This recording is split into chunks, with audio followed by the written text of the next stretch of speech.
Mootummaan yaadama kalaqaa fi ogummaa jajjabeessuun ogeessota ga'umsa qabu horachuun baay'inaa fi qulqullinaan horachuuf xiyyeeffannoon hojjechaa jiraachuu hoogganaan biiroo carraa hojii uumuu fi ogummaa Oromiyaa Injiinar Eebbaa Garbaa dubbatan. Biiroon carraa hojii uumuu fi ogummaa Oromiyaa mata duree oomishaalee ergii guddisuun dinagdee damdaneessanii mirkaneessina jedhuun wal dorgommii kalaqaa fi ogummaa agarsiisa baazaarii oomishaalee enterpiraayizii guyyoota 3f turuu bakka keessummoonni adda addaa argamanitti magaalaa Adaamaatti bane. Sagantaa wal dorgommii kalaqaa fi ogummaa agarsiisa baazaarii oomishaalee enterpiraayizii magaalaa Adaamaa irratti qophaa'e kana irratti hoogganaa biiroo carraa hojii uumuu fi ogummaa Oromiyaa Injiinar Eebbaa Garbaa kantiibaa bulchiinsa magaalaa Adaamaa obbo Haayiluu Jaldee dabalatee qaamoleen hooggansa sadarkaa adda addaa irra jiranii fi hawaasni magaalaa Adaamaa argamaniiru. Agarsiifni fi baazaariin kun mata duree oomishaalee ergii guddisuun kan alaa biyya keessan bakka buusuun ijaarsa dinagdee damdanees ni milkeessina jedhuun guyyoota 3f kan gaggeeffamudha. Kantiibaan bulchiinsa magaalaa Adaamaa obbo Haayiluu Jaldee saganticha irratti argamuun haasaa taasisaniin Itoophiyaa biyya oomishtee jiruu fi jireenya ishee sadarkaa hundatti ce'u taasisuuf galmoota gurguddoo afran wabii nyaataa mirkaneessuu kalaqaa fi ogummaa jajjabeessuun enterpiraayinoota uumuu fi kenna tajaajilaa hojiirra oolchuudha jedhanii kanaaf immoo kalaqnii fi ogummaan adda dureedha jedhan. Cimnee yoo hojjennee jijjiirama fiduun fagoo hin jiru kan jedhan obbo Haayiluun agarsiisni baazaarii kun immoo ibsituu guddaadha jedhan.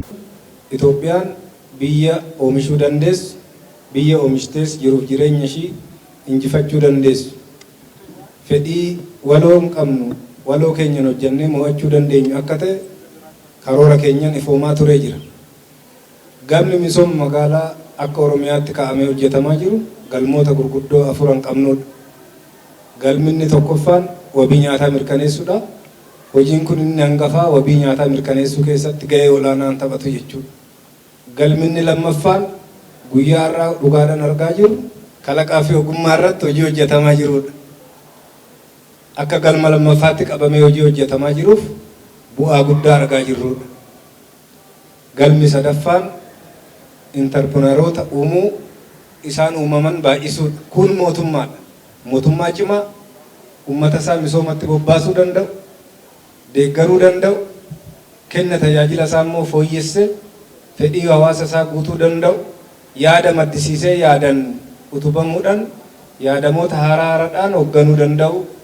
Ijaarrachuudhaan sirna cimaa uummata keenyaaf ta'u ijaaruudha jechuudha. Saganticha irratti argamuun ergaa kan dabarsan hoogganaan biiroo carraa hojii uumuu fi ogummaa Oromiyaa Injiinar Eebbaa Garbaa mootummaan yaadama kalaqaa fi ogummaa jajjabeessuun ogeessota ga'umsa qaban horachuuf baay'inaa fi qulqullinaan oomishuuf xiyyeeffannoon hojjetamaa jiraachuu ibsaniiru. Biiroon carraa hojii uumuu fi ogummaa Oromiyaa keessatti hojii dhabdummaa balleessuu ogummaa fi kalaqa jajjabeessuun xiyyeeffannoo olaanaan hojjechuu irratti argama kan jiran Injiinar Eebbaan kana milkeessuuf immoo ogummaa qabaachuun murteessaadha jedhan.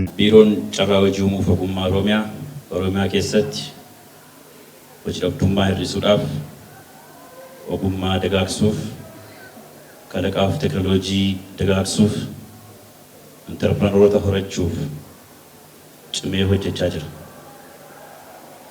Hojiin ifaajiin biiroon carraa hojii uumuu fi ogummaa magaalotaa fi godinaalee waliin ta'ee akkasumas kolleejjota barataa waliin ta'ee hojjetaa jiru milkaa'uu kan danda'u hirmaannaa uummataa waliigalaan ta'uunsaa beekamaadha.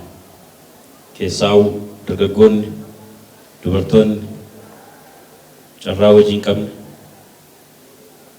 carraa hojii uummatanii kan biraafis uumuudhaaf dursa ogummaa qabaachuun dirqama.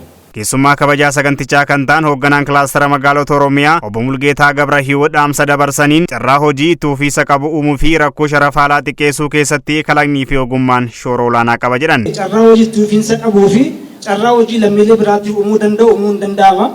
Inni lammaffaa carraa hojii uumuu bira darbee keessumattuu oomishaalee biyya alaatti gahan biyya keessatti oomishuudhaan rakkoo sharafa alaa biyyaa nuqunnamaa jiru kana bu'uura irra hiikuudhaaf waan bal'aan gumaachuu danda'a. Qaamoleen dorgommicha irratti dhiyaatan gama isaaniitiin wal dorgommiin kalaqaa fi ogummaa iddoo tokkotti dhiyaachuun isaa muuxannoo walirraa qooddachuu keessatti gahee guddaa qaba jedhan.